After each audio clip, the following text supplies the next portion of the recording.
It's no secret that we at Autocar love to celebrate fun to drive cars. And it doesn't matter the shape or size, could be a small 3-cylinder 1.2-litre hatchback, or a 4-litre twin-turbo V8 SUV, or a wild-looking homegrown EV, or even a mad open-wheeler. We do not discriminate. And what better way to celebrate than get the whole lot out on a fast-flowing, fun racetrack like the CoASTT in Coimbatore and get the best out of these cars. And to get the best, we need the best. India's first Formula 1 racing driver, Narain Karthikeyan. Hi, Narain. Hello. It's like a good morning today. Yeah. Crazy lineup. What do you think about this year? Again, we have a lot of mixed cars, a lot of performance cars. Of course, the Porsche 911, then we have the M5 and a few other hot hatches, I would say. There's a real proper Formula 3 racing car as well. So it really compares the speed difference between the two cars. Technology has moved on a lot. The electric vehicles are rapid these days. So it's a big mix, and I'm itching to get behind the wheels and see what it does this year. Well, we are itching to see it as well. Welcome to Autocar India Track Day 2025, powered by Nayara Energy, India's largest private fuel retail network. As Narain geared up and got ready to put the new lot through the paces, the cars had to be geared up and prepped for the best lap. The vital tyre pressure check, attaching some trusty timing gear, and of course a few cameras for the front row seat to watch Narain tame the lineup. The first car out was a Maruti Suzuki Swift in its latest generation that gets a new 1.2-litre 3-cylinder engine, putting out 82 horsepower and made it to a 5-speed manual gearbox.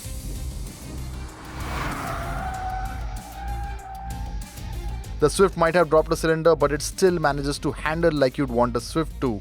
It clocked in a time of 2 minutes 17.41 seconds, which sounds slow, but it's actually not the slowest here. And we have the Maruti Swift, which has a brilliant chassis. I felt was quite nice to drive, but the disappointment was the engine, the drivability. There's nothing there. You just plant your foot there. It's like it doesn't do much. After the Swift, it was the turn of the newest car on the market, the Skoda Kylaq, a compact SUV with a 1-litre 3-cylinder turbo petrol engine, putting out 115 horsepower, but does it drive like a Skoda should? Well, a 2 minute 11.15 second around the coast makes it 2 seconds quicker than the Maruti Front's turbo, and that is high praise. Well, it's pretty compact, and what can I say? Amongst this category of cars, it's performed really well on the track. A 2 minute 11-second lap is quite fast. Not too much body roll, even though it's raised up a bit. The CG is higher. I was pleasantly surprised by the package. The Skoda then turning out to be impressive, but can the same be said about the Tata Altroz Racer? A 120 horsepower 3-cylinder turbo petrol engine, 6-speed manual gearbox, and it is also been developed at the coast. The Altroz Racer had high expectations. However, a 2 minute 18.08 seconds made it the slowest car around the coast even compared to the last year's lineup. So what exactly went wrong? Two issues we had today were the EcoTread tires, for better rolling resistance. So that was a bummer. It was like really slippy on track. Chassis is quite sorted out, and then we couldn't figure out how to turn off the traction control system. Whereas every other car we drove, we could switch it off partially. So this was a massive lap time lost here. So after that slow lap in a slow hatch, it was time for redemption with a proper hot hatch. The Mini Cooper S, but this one gets the JCW pack. The Cooper S gets a 2-litre 204 horsepower engine, made it to a 7-speed dual clutch automatic, and the JCW pack also adds in paddle shifters for better control. The lap 2 minutes 05.20 seconds. Narain seemed to struggle for grip, and getting over the constant interruption from the electronics was the big problem. End of the day, not the number we expected.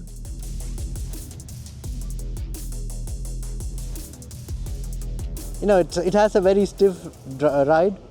Plus, on the track, it's not a track car, and I suppose it's limited to these Maxxis tires.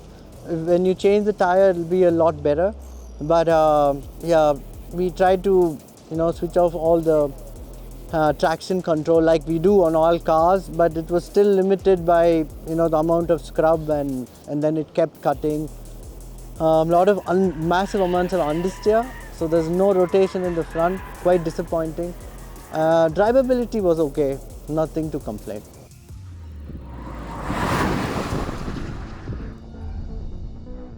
From the compact Mini Cooper, we move on to the first EV of the day, the radical-looking Mahindra BE6. It looks wild, but can it match the show with the go? With 286 horsepower and 380 Newton meters available instantly, there was promise. However, the electronic aids babysitting throughout the lap meant Narain could not use the full potential, and the weight didn't help either. It locked in at 2 minutes 12.51 seconds, which is slower than the Skoda Kylaq. So you can see the styling is quite aggressive, drives quite aggressively as well, and on track it was I think the most limiting factor was the electronics, which kept the traction control ongoing.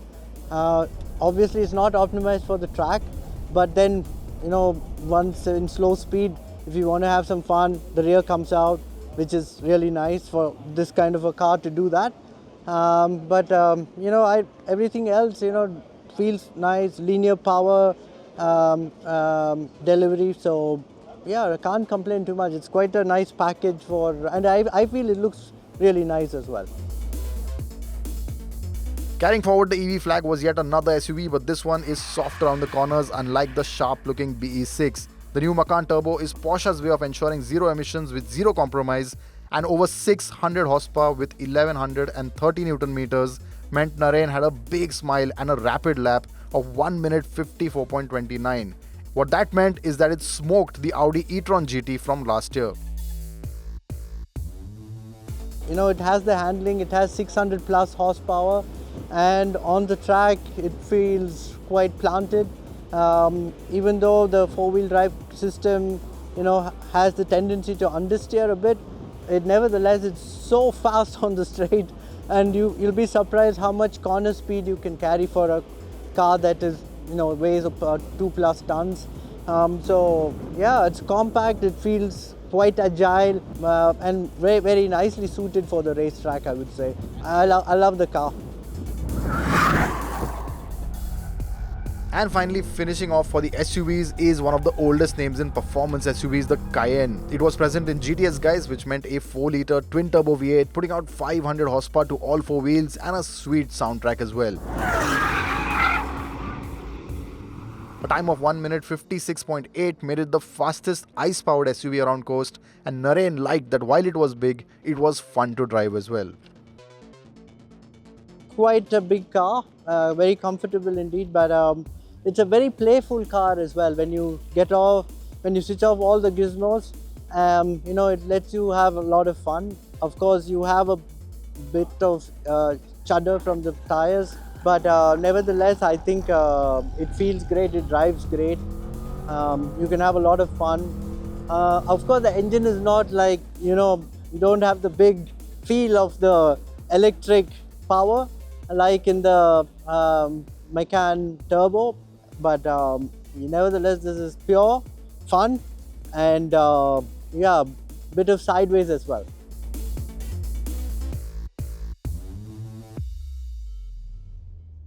Opening the innings for the sedans was the Audi S5, a creamy V6 with 354 horsepower, and Quattro helping it through the corners resulted in a lap time of 1 minute 59.81, which for a car not meant for the track is very impressive. The Audi S5, as you said, a sports sedan, drives like one, certainly.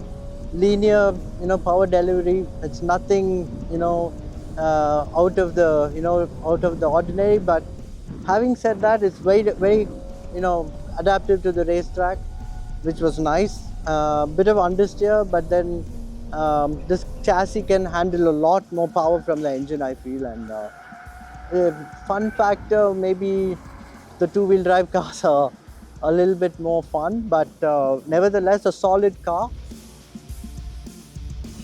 If the S5 was laid back, the RS5 is the opposite. The twin-turbo V6 makes almost 100 horsepower more at 450 horsepower, and the suspension is a lot stiffer. The mechanical grip and the strong brakes is where it excels. Everything is dialed up and the result is a time of 1 minute 54.7 seconds. That's 5 seconds faster than the S5. Yeah, I mean the RS5, like the S5, but a lot faster. 5 seconds a lap faster. It's significantly faster in terms of the overall grip, in terms of stiffness, in terms of the engine. The drivability of the engine is superb, and it's a stonking engine, really fast down the straight. Good brakes, grabby brakes. I only dislike the four-wheel drive system because it just, if you want to carry speed into the corner, it always seems to have the push and the wheel shudder. So of course, if you do a very fast change of direction, then the car goes sideways quite a lot, but then it's easy to get it back. So from a fun element as well, it's quite nice. From V6s to a V8, the Panamera GTS packs in the same 4-litre twin-turbo engine as the Cayenne with 500 horsepower. However, the sedan form factor, the ability to be more aggressive, was a massive jump in performance. It clocked in a hugely impressive 1 minute 51.9 seconds, making it over 2 seconds quicker than the more powerful Macan turbo and just 0.8 seconds behind the Taycan Turbo S. Yeah, the Panamera GTS, big car, very luxurious V8.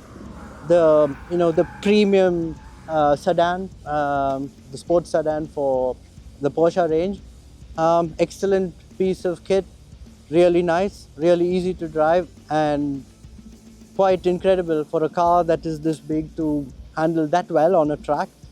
That too on a fast flowing track, throwing the mass around, the car just sticks, and really liked it. It's very comfortable, but very fast as well, yeah. Representing electric sedans was the BMW i5 in its M60, guys. 601 horsepower and over 800 Newton meters meant it has the power figures, but the weight is what pulls it down, along with a softly sprung suspension. It locked in a not so impressive 2 minutes 03.92, almost the same as the Kia EV6 from last year, and that has half the power. Here's what Narain thought. Bit confusing really, because it kind of wants to go fast, but then it has so many electronics that then come and spoil the fun. But you feel a lot of weight, and I think more than anything else on track, it was quite a bit slower than the other EVs here today, the high-end EVs. Yeah, it has a lot of pockets, so the power seems to go away and then come back. And had a mind of its own, really. Replacing the I with the M, the new M5 was next. A plug-in hybrid now with a combined output of 727 horsepower from the 4.4-litre V8 and the battery pack under the floor as well. But also very heavy at 2.4 tons. Lot of power, but also a lot of car, and it clocked in a rather disappointing 1 minute 55.39 seconds, making it slower than the Audi RS5, and it was just 1 second faster than the M340i. Narain was not impressed. I'm not a big fan of the way it drives, nor the way it looks, and the way it drives is, it's completely off the character of a M5. It's quite bulky, heavy, doesn't want to turn, there's no rotation at all, just understeer, and quite disappointing. Of course, on the straights, it's massively fast and faster than all the premium cars by like 11-12k an hour. So that it has a lot of engine going for it and the powertrain. But other than that, for me, it wasn't doing much on the racetrack. Possibly best to keep it on the road.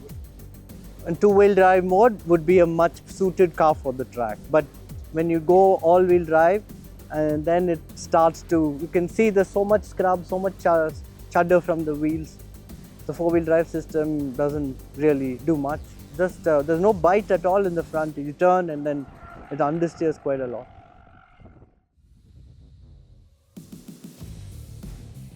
A car Narain was happy with before he even got inside was the new Porsche 911 Carrera. Porsches are his favorites, and that's no surprise, but even with this entry-level 911 with just a 3-litre flat 6 engine, putting out 394 horsepower, it was just superb out on the track. The lack of power was compensated by the grip and handling, and it crossed the line as the fastest road car in this year's lineup with a time of 1 minute 48.8 seconds. Yeah, I didn't expect anything less, to be honest. This is the updated 911 Carrera, and I mean, it looks stunning with the kit and the rear wing and everything. You didn't have to try. You just went out there, and I did just one lap time and miles faster than everything else. The handling is just phenomenal. You can carry so much speed into the corner and behave just like a 911. They just keep getting better at it. The understeer is much less. The feel of the steering is so connected, lot of rotation, lot of speed into the corners. And on the straight, because of you have so much exit speed, it does 200k an hour on this track. So it's not so bad. Yeah? I'm surprised that this standard 911 is this fast. And now time for something truly special. A Formula 3 weapon in the hands of a Formula 1 driver is nothing short of epic.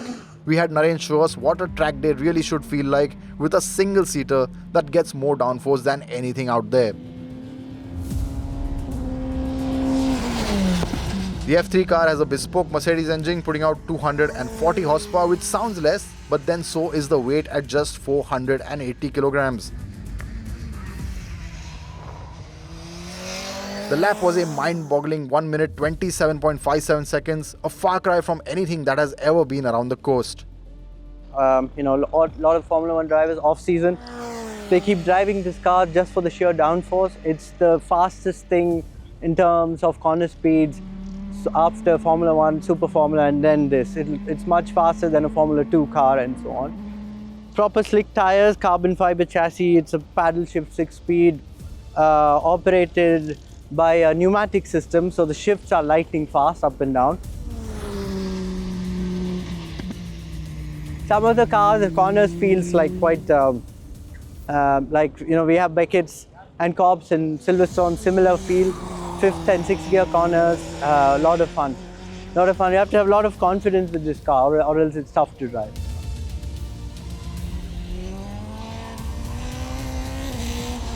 And that was the wrap on Autocar Track Day 2025. We had some rapid cars, some fun to drive ones, and some that absolutely shattered the lap board. Here's a full list of how they stack up.